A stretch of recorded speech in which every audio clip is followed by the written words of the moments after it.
नमस्कार दोस्तों, स्वागत है आपका अपने YouTube channel study easy code में। आज से हम एक न्यू सीरीज को स्टार्ट कर रहे हैं। न्यू सीरीज में हम क्या करेंगे?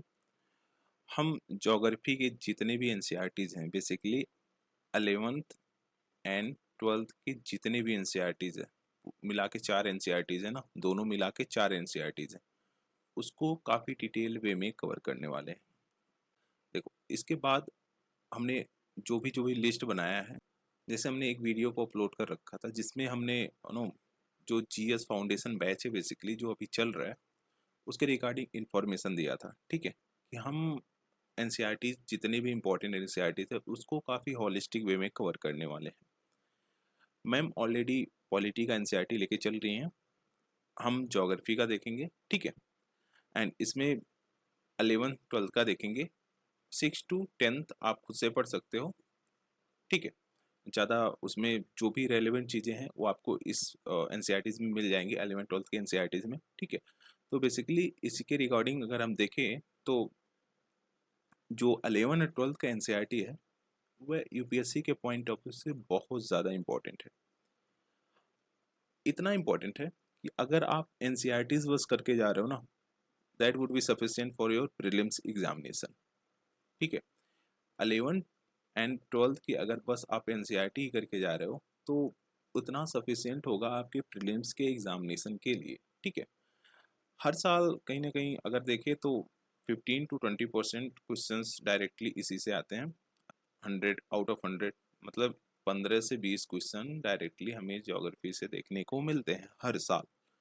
तो इसीलिए कहीं ना कहीं ये एक इम्पॉर्टेंट रोल प्ले करता है आपके प्रीलिम्स के सक्सेस में। ठीक है, इसके साथ साथ अगर हम मेंस की बात करें तो मेंस में भी एनसीईआरटी से डायरेक्ट क्वेश्चन आ जाते हैं। तो कहीं ना कहीं यह काफ़ी ज़्यादा इम्पोर्टेंट एक तरह से रोल प्ले करता है यूपीएससी के सक्सेस में। ठीक है, तो आज हम 11th का जो एनसीईआरटी है, फंडामेंटल्स ऑफ फिजिकल ज्योग्राफी, जिसे हम वर्ल्ड ज्योग्राफी भी बोलते हैं, उसको पढ़ेंगे। ठीक है, and this is going to the first lecture of our series. अगर इसमें कंटेंट्स देखें, इसमें अगर यूनिट फर्स्ट की बात करें तो इसमें हम देखेंगे ज्योग्राफी एज ए डिसिप्लिन। ठीक है, फिर यूनिट सेकंड है द अर्थ, इसमें क्या है? Origin and evolution of the earth. ठीक है, interior of the earth, distribution of ocean and continents. फिर उसके बाद आता है लैंड फॉर्म्स, जिसमें हम minerals and rock, geomorphologic process and land forms and their events, basically उसको जानेंगे। फिर हम क्लाइमेट पे आएंगे। क्लाइमेट में हम 8th चैप्टर क्या है? Composition and structure of atmosphere, atmosphere के बारे में जानेंगे। सोलर रेडिएशन के बारे में जानेंगे। हीट बैलेंस एंड टेम्परेचर ये क्या होता है बेसिकली, इसके बारे में जानेंगे। एटमॉस्फेरिक सर्कुलेशन के बारे में जानेंगे। फिर इसके बाद वेदर सिस्टम क्या है बेसिकली पूरे वर्ल्ड में, उसको जानेंगे। ठीक है, water in atmosphere, world climate and climate change, इस सबको काफ़ी होलिस्टिक वे में हम पढ़ेंगे यूनिट 4 में। यूनिट 5 क्या है? वाटर, ओशियन, ओशियन के रिगार्डिंग इन्फॉर्मेशन इसमें दिया है। पहला water, ocean and movement of ocean water. ठीक है, फिर उसके बाद आता है life on earth, life on earth and biodiversity and conservation. Basically इस सब यूनिट्स को हम काफ़ी होलिस्टिक वे में देखेंगे आगे। तो आज हमारा जो है ना यूनिट फर्स्ट है, जिसमें हम क्या पढ़ेंगे? Geography as a discipline. ठीक है, तो हम इसको स्टार्ट करते हैं। फर्स्टली अभी तक अगर हम देखें ना तो आपने अगर 6th से 10th तक पढ़ा होगा ज्योग्राफी का बुक, उसमें अगर देखें तो आपने ज्योग्राफी को as one of the component of your social studies course up to the secondary state. Basically क्या है कि आपने सोशल स्टडीज में एज ज्योग्राफी को एज ए कंपोनेंट पढ़ा होगा। ठीक है, बट इस क्लास में हम क्या करेंगे? बेसिकली 11th का जो स्टार्ट होता है उसमें हम एज ए सेपरेट कहीं ना कहीं सब्जेक्ट पढ़ते हैं, एक इंडिपेंडेंट सब्जेक्ट को पढ़ते हैं ज्योग्राफी को लेके। ठीक है, ज्योग्राफी को एज एन इंडिपेंडेंट सब्जेक्ट पढ़ेंगे जिसमें हम लर्न करेंगे कि जो फिजिकल इन्वायरमेंट है अर्थ का, ह्यूमन एक्टिविटीज है और देयर इंटरेक्शन रिलेशनशिप। बेसिकली जो फिजिकल इन्वायरमेंट है अर्थ का, ठीक है, उसके साथ साथ ह्यूमन एक्टिविटीज और उसका जो इंटरेक्टिव रिलेशनशिप है बेसिकली दोनों का, उसको हम काफ़ी होलिस्टिक वे में देखने वाले हैं इस सब्जेक्ट इस चैप्टर में। ठीक है, and therefore the pertinent question you can ask at this stage is why should we study geography? आखिर हमें ज्योग्राफी पढ़ना क्यों चाहिए? ठीक है। बेसिकली जो फर्स्ट क्वेश्चन हमारे माइंड में आता है, हमें ज्योग्राफी क्यों पढ़ना चाहिए? देखो, उसके बहुत सारे फैक्टर हैं। पहले तो हम जनरल वे में समझते हैं। जो फर्स्ट वाला हो सकता है, इसका ये हो सकता है टू अंडरस्टैंड नेचुरल इवेंट्स, ठीक है। जो भी नेचुरल इवेंट्स हो रहे हैं हमारे अर्थ पे, उसको अंडरस्टैंड करने के लिए हमें ज्योग्राफी को पढ़ना चाहिए। जैसे हमें देखने को मिलता है जो कोस्टल रीजन्स है, बेसिकली अगर इंडिया का ही कोस्टल रीजन ले लेते हैं, let's say this is India, ठीक है। इसका जो कोस्टल रीजन है, यहाँ पे हमें ज़्यादा बारिश देखने को मिलती है, ठीक है। यहाँ पे रेनफॉल काफ़ी ज़्यादा होता है। बट वहीं पे अगर हम अ, जो इंडिया का इंटरनल पार्ट है बेसिकली, उसको देखें तो वहाँ पे बारिश कम देखने को मिलती है। तो किस रीजन की वजह से ऐसा होता है? हम्म किस रीजन की वजह से होता है कि कोस्टल एरियाज में बारिश ज़्यादा देखने को मिलती है, वहीं अगर हम इंटरनल पार्ट में देखें इंडिया के, तो बारिश कम देखने को मिलती है। यह वाटर बॉडीज की वजह से होता है। क्योंकि इधर देखिए आप, अरेबियन सी है, इधर बे ऑफ बंगाल है, ठीक है। मॉइस्चर यहाँ से उठाता है, डायरेक्ट यहाँ पे बारिश होता है, तो इसी वजह से कहीं ना कहीं यहाँ पे नो बारिश ज़्यादा होती है। इवापोरेशन यहाँ पे ज़्यादा होगा, तुरंत यहाँ पे बारिश हो जाएगी, ठीक है। अब इसके बाद जो सेकंड आता है, to make better decision, to make better decision. आप इमेजिन करिए, आप एक सिटी को बिल्ड करना चाह रहे हो, एक न्यू सिटी को बिल्ड करना चाह रहे हो, तो जो जियोग्राफर्स होगा वुड एनालाइज द लैंड, मतलब बेसिकली वहाँ का जो लैंड है, ठीक है, जो कि फ्लड प्रॉन ना हो, जहाँ पे फ्लड वगैरह ना हो, आई मीन फ्लड वगैरह ना आता हो, ठीक है,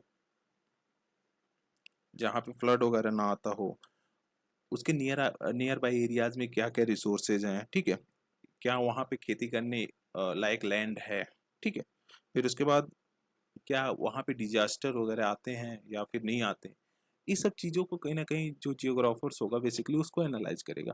तो कहीं ना कहीं ज्योग्राफी हमें एक अच्छा नो डिसीजन मेक करने में काफ़ी ज़्यादा इंपॉर्टेंट रोल प्ले करता है, ठीक है। फिर उसके बाद क्या आता है, to understand culture and people.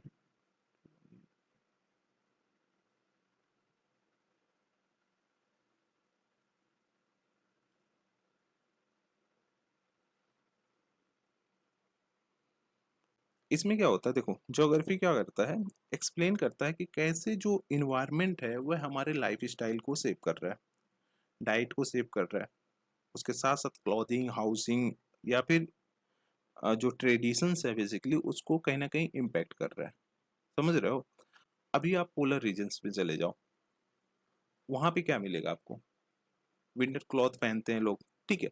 वहीं जब आप इक्वेटर के साइड आते हो तो आपको समर क्लॉथ पहनते हैं। बेसिकली क्या है कि जो एक कल्चर है, जो कि एक तरह से इन्वायरमेंट से इम्पैक्टेड है, हम्म, उस सब को कहीं ना कहीं अंडरस्टैंड करने में ज्योग्राफी एक काफ़ी ज़्यादा इंपॉर्टेंट रोल प्ले करता है, ठीक है। इसके साथ साथ अगर चौथा पॉइंट देखें तो यह क्या करता है, टू सॉल्व ग्लोबल प्रॉब्लम्स। कैसा ग्लोबल प्रॉब्लम्स? देखो, एक जो मेन ग्लोबल प्रॉब्लम है वह है क्लाइमेट चेंज, क्लाइमेट चेंज, ठीक है। अ, अगर आप ज्योग्राफी को पढ़ते हो तो क्या करोगे आप ट्रैक कर पाओगे कि सी लेवल राइज कर रहा है, इट मीन्स ग्लेशियर कहीं ना कहीं मेल्ट कर रहा है। डिफॉरेस्टेशन होगा तो उससे CO2 का इमिशन होगा। ड्रॉट होगा, उससे कहीं ना कहीं पीपल अफेक्टेड होंगे। और ये सारी जो रीजन्स हैं, हाँ, ये सारी रीजन्स कैसे अदर रीजन को इम्पैक्ट कर रहे हैं। लेट्स से जो पोलर रीजन है, जो पोलर रीजन है वहाँ पे आइस का मेल्टिंग हो रहा है, मतलब आइस मेल्ट कर रहा है, ठीक है। अब यहाँ पे जब आइस मेल्ट कर रहा है तो जो इक्वेटर वाला रीजन है, इक्वेटोरियल रीजन बेसिकली, हाँ, सी लेवल राइज कर रहा है, तो वहाँ पे जो स्मॉल स्मॉल आइलैंड कंट्रीज हैं, हाँ, स्मॉल स्मॉल आइलैंड कंट्रीज है, स्टेट्स हैं, वहाँ पे कहीं ना कहीं वह सबमर्ज हो जा रहे हैं। समझ रहे हो? देखो, एक तो पोलर रीजन में कहीं ना कहीं मेल्ट हो रहा है, और स्मॉल जो आइलैंड्स हैं कहीं ना कहीं सबमर्ज हो जा रहे हैं, ओशियन के अंडर सबमर्ज हो जा रहे हैं। तो कैसे एक पर्टिकुलर रीजन, मतलब एक जगह दूसरे जगह क्लाइमेट चेंज का इम्पैक्ट देखा जा रहा है, और कैसे दूसरी जगह उसका एक वाइडर इम्पैक्ट देखा जा रहा है। समझ रहे हो? मतलब पोलर रीजन में तो आइस मेल्ट हो रहा है, उसका इम्पैक्ट कहीं न कहीं हमें इक्वेटोरियल रीजन पे भी देखने को मिलता। अब देखो डिफ़ॉरेस्टेशन अमेज़न के फॉरेस्ट में, अगर अमेज़न के फॉरेस्ट में डिफ़ॉरेस्टेशन हो रहा है, मतलब वनों की कटाई हो रही है, तो इसका इम्पैक्ट हमारे पूरे वर्ल्ड पे कैसे पड़ रहा है? समझ रहे हो? तो कैसे इस सारी चीज़ों से क्लाइमेट चेंज एसोसिएटेड है। तो बेसिकली इसको कहीं न कहीं अंडरस्टैंड करने में एक इम्पोर्टेंट रोल प्ले करता है ज्योग्राफी। समझ रहे हो? तो बेसिकली ये जो पॉइंट है हम इसमें यही अंडरस्टैंड करेंगे। Firstly let me remove it.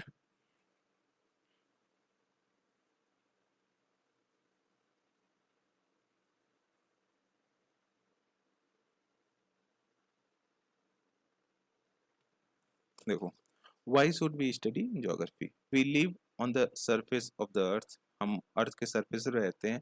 Our lives are affected by our surrounding in many ways. जो हमारी लाइफ है ना, कैसे हमारे जो सराउंडिंग है बेसिकली उससे अफेक्ट कर रही है।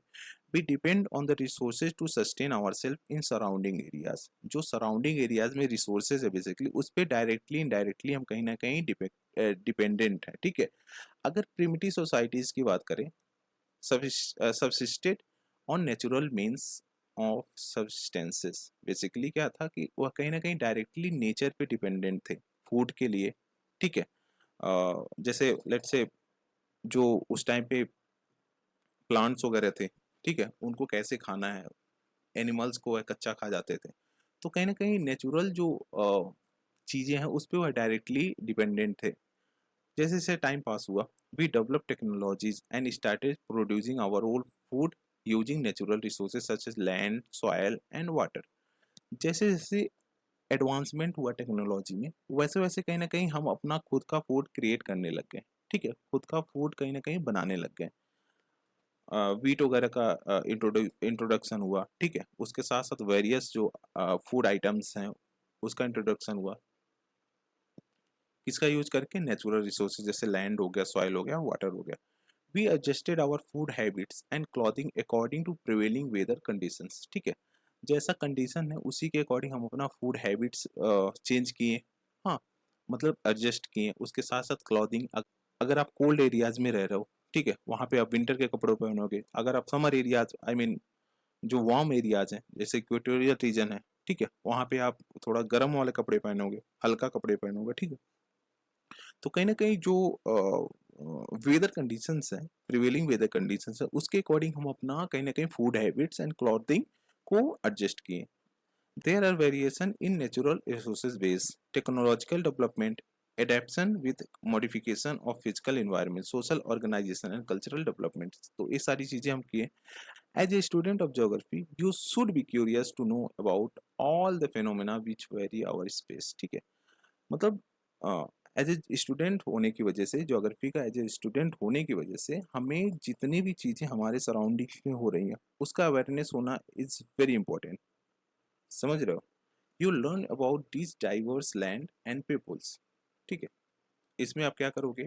जो डाइवर्स लैंड्स हैं, हाँ, पीपल्स हैं, उसके बारे में जानोगे। You should also be interested in understanding the changes which have taken place over time. ठीक है, इसके साथ साथ जो चेंजेस हमें देखने को मिले हैं एंशियंट टाइम से, ठीक है, उसको भी कहीं ना कहीं हम अंडरस्टैंड कर पाएंगे। Geography equip you to appreciate diversity and investigate into cause response for creating such variation over time and space. ठीक है, इसमें क्या होगा, ज्योग्राफी जब आप पढ़ोगे तो ये कहीं ना कहीं वह उसमें आप अप्रिशिएट कर पाओगे जो डाइवर्सिटी देखी जा रही है, और साथ ही साथ इन्वेस्टिगेट करोगे आप, एक तरह से पता लगाओगे कॉजेस जो कि रिस्पॉन्सिबल है for creating such variation over time and space. ठीक है, किस वजह से हमें ऐसी वेरिएशंस धीरे धीरे देखा गया है बेसिकली, अगर हम देखें तो। ठीक है, you will develop skill to understand the globe converted into maps and have a visual sense of the earth surface. ठीक है, कैसे ग्लोब को मैप में कन्वर्ट किया गया है, कैसे आप चीज़ों को अंडरस्टैंड कर रहे हो, इस सब चीज़ों को कहीं ना कहीं आप एक अच्छे तरीके से अंडरस्टैंड कर पाओगे अगर आप ज्योग्राफी पढ़ते हो। ठीक है, the understanding and skill obtain in modern scientific technique such as GIS and computer cartography equip you to meaningful contribute to national endeavours for development. Basically जो मॉडर्न टेक्नोलॉजीज हैं, जैसे आप एक तरह से बोल सकते हैं कंप्यूटर कार्टोग्राफी, इसमें क्या है बेसिकली, यह एक प्रोसेस है जिसमें हम क्रिएट करते हैं, एनालाइज करते हैं और डिस्प्ले करते हैं मैप्स को। किसका यूज करके? Computer and software.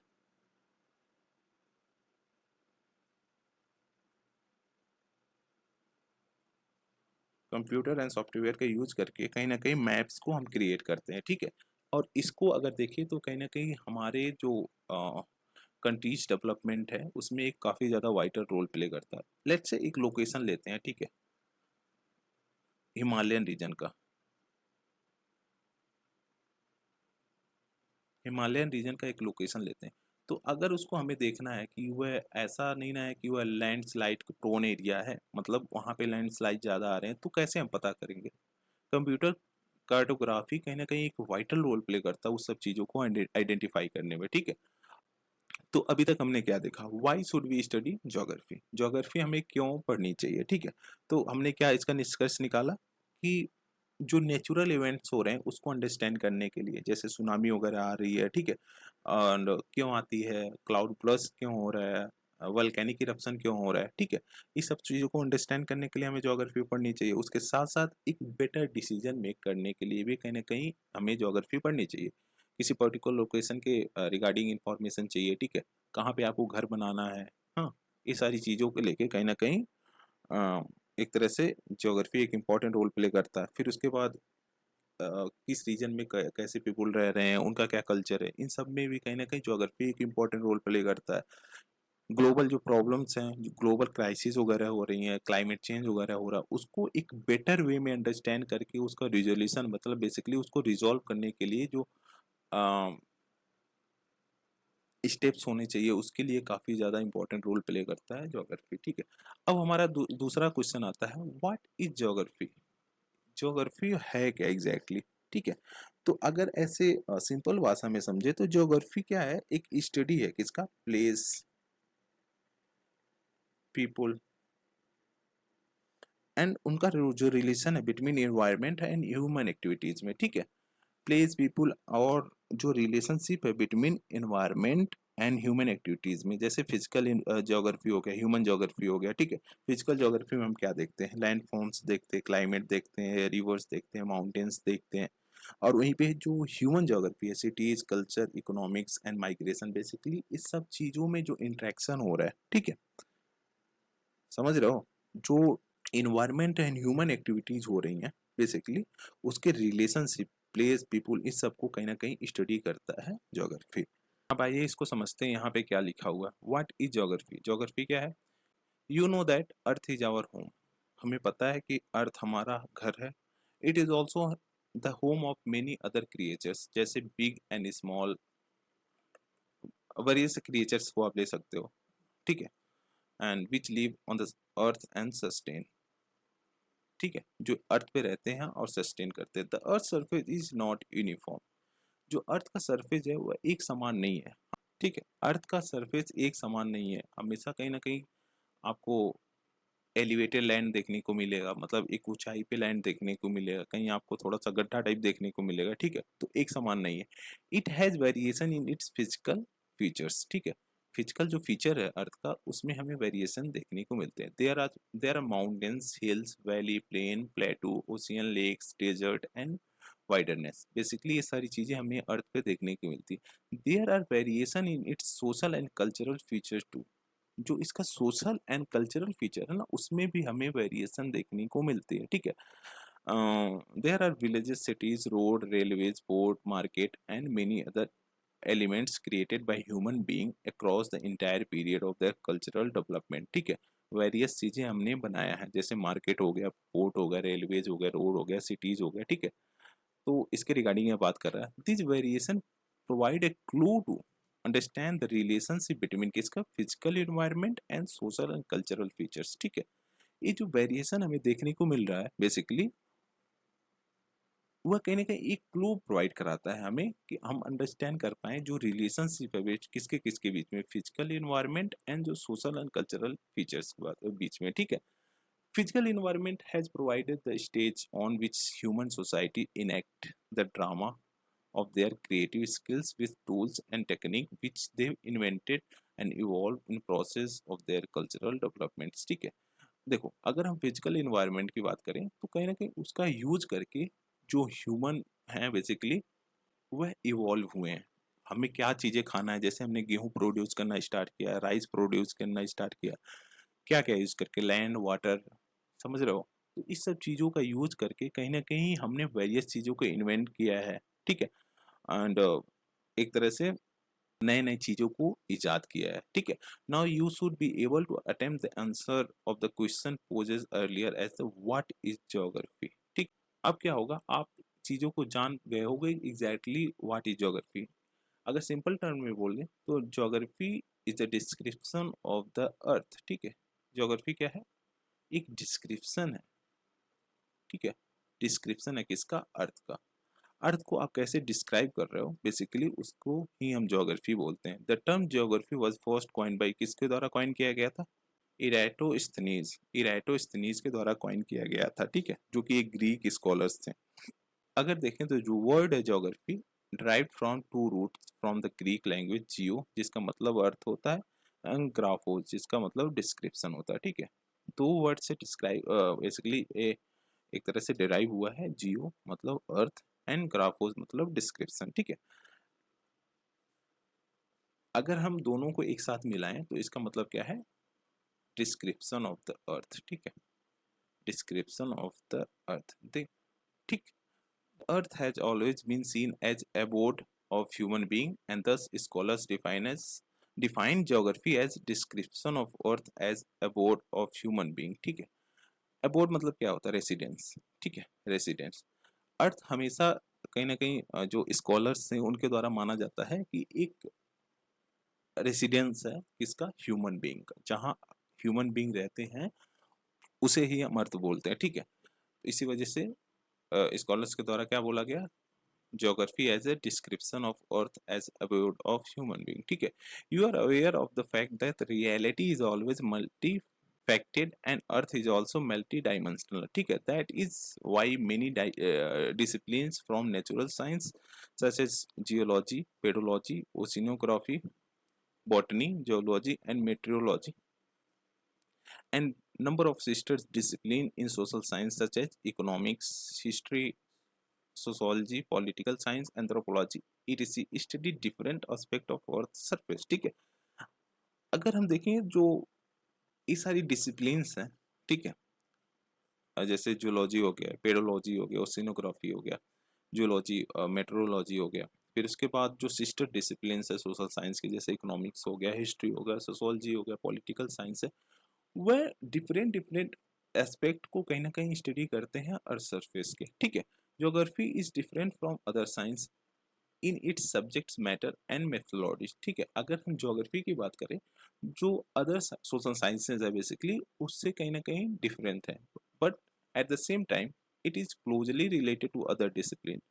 साथ ही साथ अगर हम देखें तो वह कहीं ना कहीं एक दूसरे से रिलेटेड भी हैं, जैसे हम आगे आने वाले उसमें पॉइंट्स में पढ़ेंगे। ठीक है, geography derives its data from base from all the natural and social sciences and attempts their synthesis। ठीक है, ज्योग्राफी क्या करता है, डाटाबेस को कहीं ना कहीं एक्सट्रैक्ट करता है, निकालता है जो सोशल साइंसेज है, नेचुरल एंड सोशल साइंसेज है उन सब से। ठीक है, और एक सिंथेसिस को कहीं ना कहीं वह तैयार करता है। ठीक है, we have noted that these exist variations over the surface of earth in its physical as well as cultural environment.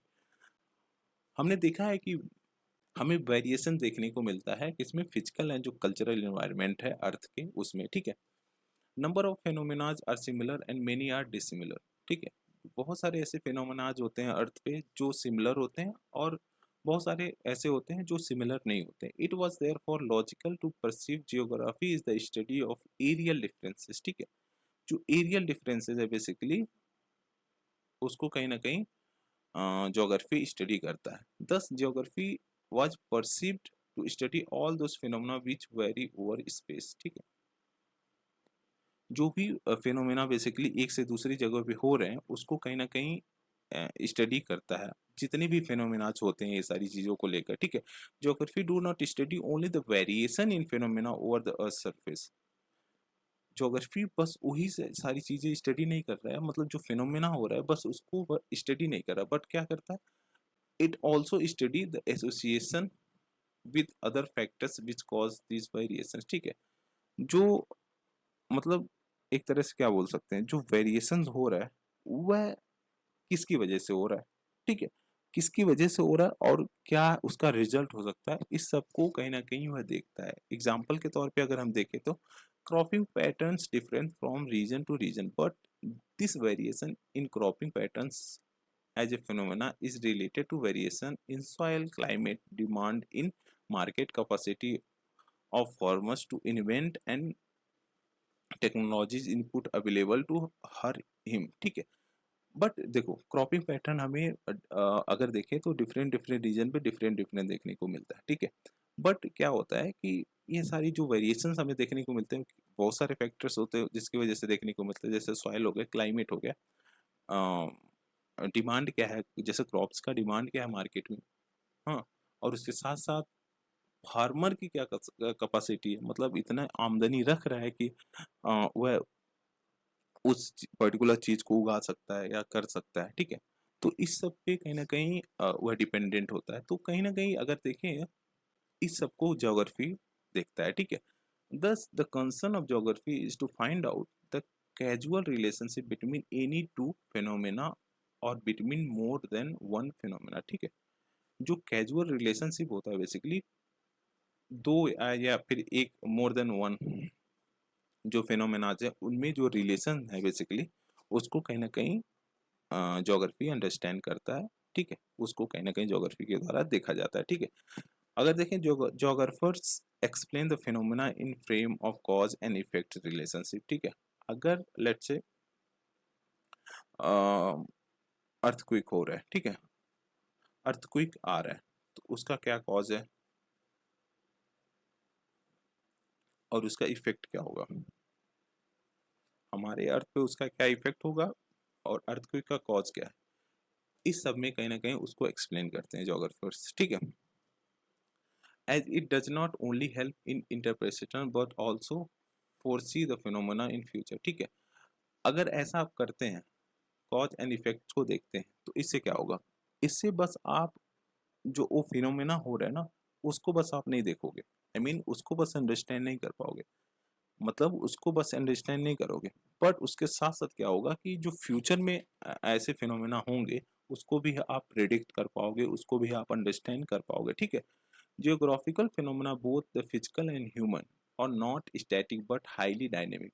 जो जियोग्राफिकल फिनोमेना है फिजिकल एंड ह्यूमन का वो स्टैटिक नहीं है, मतलब एक जगह ऐसे स्थिर नहीं है, बट काफी ज्यादा डायनेमिक हमें देखने को मिलता है, मतलब उसके बहुत सारे रूप देखने को मिल सकते हैं। They changes over time as a result of interactive process between ever changing earth and untiring and even active human beings. Basically क्या है कि जो ये सारे फिनोमेनाज हमें देखने को मिलते हैं ना वह एक स्टैटिक नहीं है, मतलब एक तरह से रुके नहीं है, हमें कहीं ना कहीं चेंजेस उसमें देखने को मिलते हैं, ठीक है। अगर प्रिमिटिव सोसाइटीज की देखें, प्रिमिटिव ह्यूमन सोसाइटीज को देखें तो वह डायरेक्टली किस पे डिपेंडेंट थे, ऑन देयर इमीडिएट इन्वायरमेंट, जो इन्वायरमेंट है उस, हाँ, उस पे डायरेक्टली डिपेंडेंट थे, ठीक है। मतलब लेट से अगर एप्पल का पेड़ है, ठीक है, तो वह एप्पल पे डिपेंडेंट रहेंगे, वह अपने आप से ये नहीं करेंगे कि मैं मैंगो का भी ट्री यहाँ पे लगा लूँ, ठीक है। तो कहीं ना कहीं जो इमीडिएट इन्वायरमेंट था उसी पे वह डिपेंडेंट थे। प्रिमिटिव सोसाइटी मतलब जो एक तरह से प्राचीन जो सोसाइटीज वगैरह थी उन पे ठीक उनकी बात कर रहा है, ठीक है। Geography thus is concerned with the study of nature and human interaction as an integrated whole, ठीक है। अगर इसके अकॉर्डिंग देखें जो प्रिमिटिव ह्यूमन सोसाइटीज थी उसके अकॉर्डिंग देखें तो जियोग्राफी क्या है, study of nature and human interaction as an integrated whole, ठीक है। जो नेचर है उसका स्टडी करना और जो ह्यूमन का इंटरेक्शन है नेचर से उसको भी कहीं ना कहीं साथ में स्टडी करना, ठीक है। Human as an integral part of nature, nature has imprint on human. अगर ह्यूमन की बात करें तो वह एक इंटीग्रल पार्ट है किसका, नेचर का। ऑब्वियसली लोग यहाँ पे जीते हैं मरते हैं, मतलब पैदा होते हैं मरते हैं, तो कहीं ना कहीं एक पार्ट है नेचर का, ठीक है। और अगर नेचर देखें तो कहीं ना कहीं एक इम्प्रिंट इन पे छोड़ता है, एक तरह से छाप छोड़ता है ह्यूमन पे, ठीक है। Nature has influence different aspect of human life. It imprints can be notice on food, clothing, shelter, occupation, ठीक है। अगर देखिए तो जो इम्प्रिंट्स है नेचर का, मतलब एक तरह से छाप हमें किस पे देखने को मिलता है, फूड पे देखने को मिलता है, क्लॉथिंग पे देखने को मिलता है, शेल्टर पे देखने को मिलता है, ऑक्यूपेशन क्या होगा, ठीक है। अगर आप कोस्टल एरियाज में रह रहे हो तो मोस्टली क्या आप देखोगे कि फिशिंग एक मेजर एक्टिविटीज होती है किसका, ह्यूमन बीइंग का, ठीक है। जहाँ पे फिश की एक्टिविटीज है, एक तरह से ऑक्यूपेशन अलग है ना। अगर आप लैंड साइड एरियाज में रह रहे हो तो कहाँ देखोगे आप फिशिंग एक्टिविटीज, आप कम देखोगे, ठीक है। वहाँ पे दूसरे ऑक्यूपेशन होगा, तो यही सारी चीजें बात कर रहा है। ह्यूमन बीइंग है come to terms with nature through adaptation and modification, ठीक है। As you always already know, the present society has passed the stage of primitive society, which were directly dependent on their immediate physical environment for subsistence. ठीक है। जैसे हम जानते हैं क्या होता है कि जो हमारा प्रेजेंट सोसाइटी है ना, जो हमारा प्रेजेंट सोसाइटीज है वो कैसे डेवलप हुआ है। प्रिमिटिव सोसाइटीज देखो, वह क्या डायरेक्टली कहीं ना कहीं फिजिकल एनवायरनमेंट पर डिपेंडेंट थे सब्सटेंस के लिए, मतलब अपने पालन पोषण के लिए डायरेक्टली फिजिकल एनवायरनमेंट भी डिपेंडेंट थे। बट हम बहुत सारे मॉडिफिकेशन के साथ बात यहाँ पे आए हैं, ठीक है। पहले व्हील का आविष्कार हुआ, ठीक है।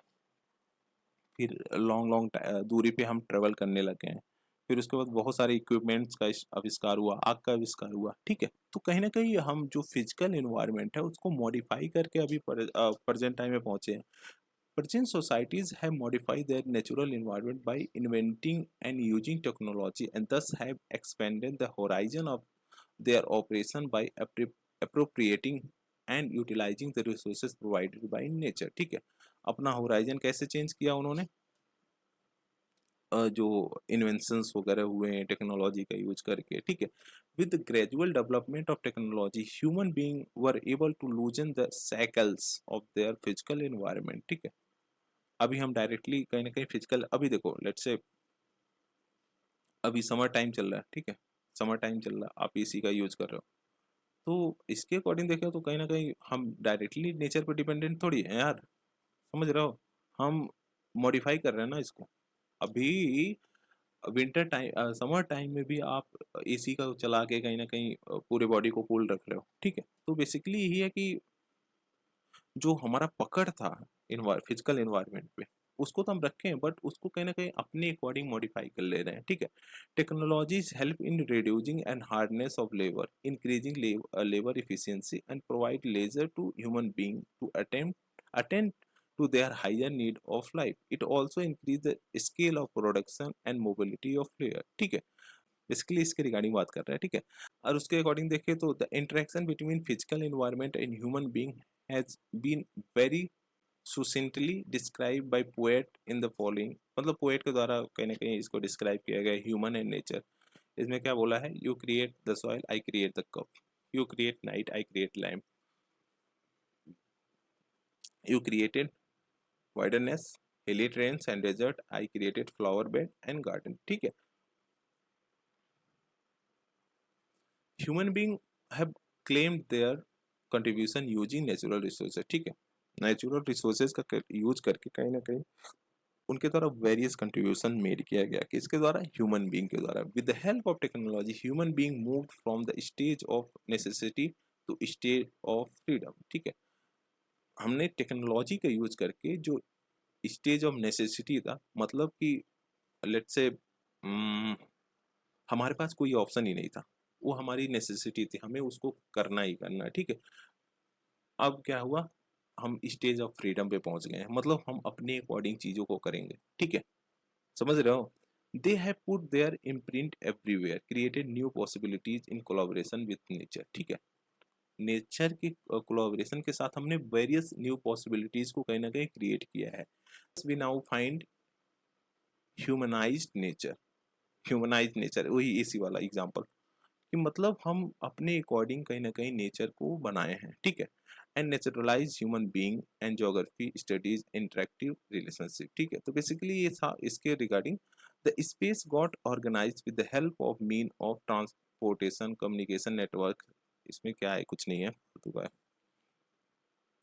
gradually it got organized as a social science discipline. Geography studies the spatial organization and spatial integration। ठीक है, स्पेशल ऑर्गेनाइजेशन मतलब एक पर्टिकुलर जो लोकेशन की बात करता है उसकी रिगार्डिंग बात कर रहा है। ठीक है, अगर देखें तो geography as a discipline is concern with three set of questions. ठीक है, किससे कंसर्न होता है, थ्री सेट ऑफ क्वेश्चंस। क्या क्या है, पहला तो है some questions are related to identification of the pattern of natural and cultural feature as found over the surface of earth।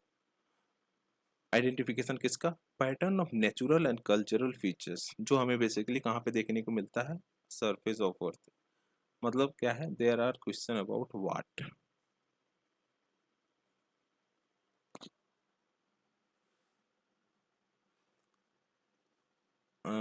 इसको कैसे अंडरस्टैंड कर सकते हैं, लेट्स से वोल्केनिक इरप्शन हो रहा है।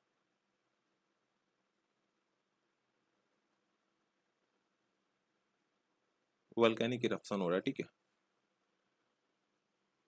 आप इसको क्या देखोगे, आप बोलोगे इसको क्या है ये, व्हाट इज दिस। ठीक है, some question related to identification of pattern of natural and cultural features. ठीक है, दूसरा आता है some question are related to distribution of natural and human cultural feature व surface of earth.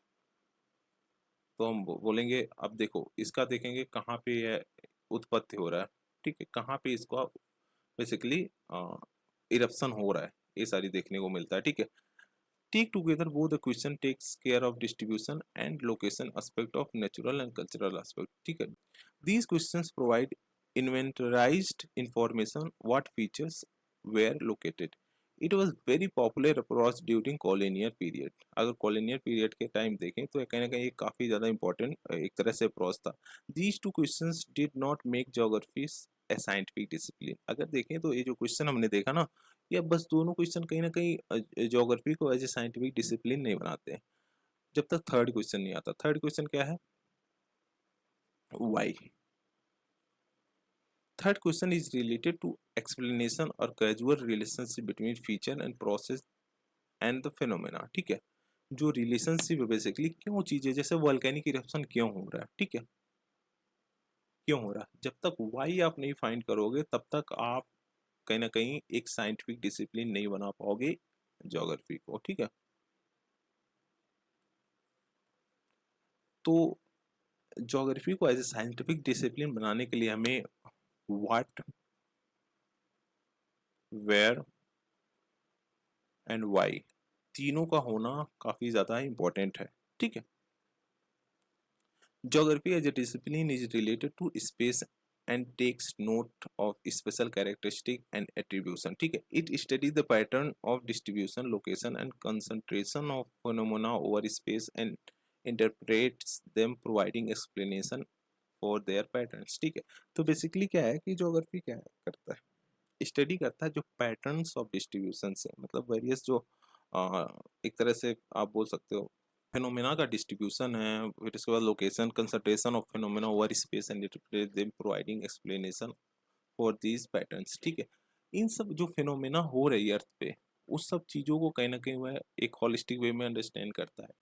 It take note of the associations and inter relationship between phenomena over space and interpret them providing explanation for these patterns. ठीक है, जो भी patterns वगैरह देखे जा रहे हैं अर्थ सर्फेस पे, उसको कहीं ना कहीं अंडरस्टैंड करता है। ठीक है, it also takes note of association and inter relationship between phenomena resulting from dynamic interactions between human being and their physical environment. ठीक है, कैसे चीजें एक दूसरे से रिलेटेड है, उस सबको कहीं ना कहीं एक होलिस्टिक वे में यह देखता है। ठीक है, तो अगर अभी तक देखें तो हमने क्या पढ़ा,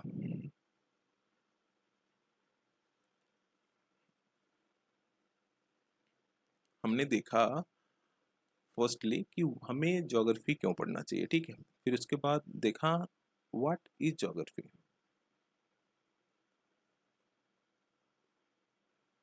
ठीक है, तो इस सब अगर देखें तो हमारा जो बेसिक नॉलेज था इसके रिगार्डिंग, जो बेसिक नॉलेज था इसके रिगार्डिंग हमने काफ़ी होलिस्टिक वे में देख लिया। ठीक है, सो आई वुड से कि